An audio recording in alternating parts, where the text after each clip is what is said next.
जिल्हाधिकाऱ्यांनी प्रशासनाकडे लक्ष देण्याची आवश्यकता आहे आणि जर जिल्ह्यातले प्रशासन जिल्हाधिकारी यांचे ऐकत नसेल तर कोकण आयुक्तांनी या रत्नागिरी जिल्ह्यातील प्रशासनाकडे लक्ष देण्याची आवश्यकता आहे। सर्वसाधारणतः आमदार, खासदार, माजी आमदार, माजी खासदार, लोकप्रतिनिधी यांच्या पत्रांना उत्तरे किती दिवसात दिली जावी याकरता काही नियमावली सामान्य प्रशासन विभागाने ठरवून दिलेली आहे।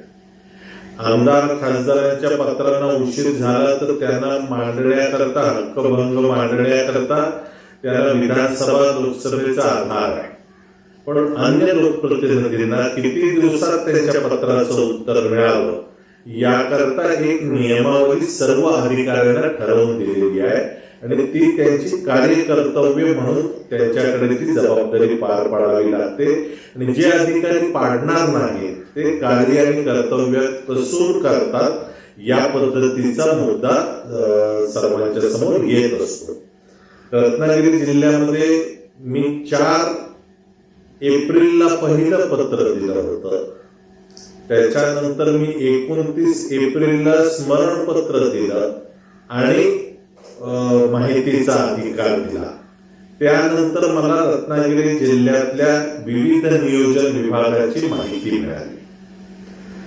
5 मे पर्यंत मी पत्रव्यवहार करत असताना एकूण 39 पत्र लिहिली आणि विविध योजनांची माहिती माझ्या अभ्यासाकरता मागितली। त्यापैकी 9 विभागांची उत्तर आली, पण 30 विभागांनी 1.5 महिना झाला तरी अद्यापही उत्तर दिलेलं नाही।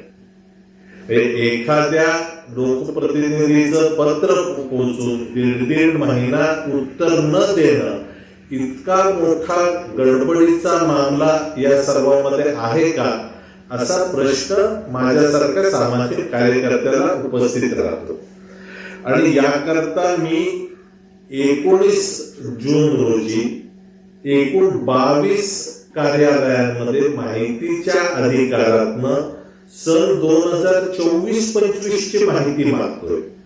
म्हणजे जे आर्थिक वर्ष 31 मार्चला संपले, 3-4 महिन्यापूर्वी संपले, त्या आर्थिक वर्षातली माहिती मागण्याकरता माहिती अधिकार करावे लागत असतील तर खरं जिल्हाधिकाऱ्यांची ही पूर्णतः जबाबदारी आहे की प्रशासनाला योग्य अंकुश त्यांनी ठेवला पाहिजे।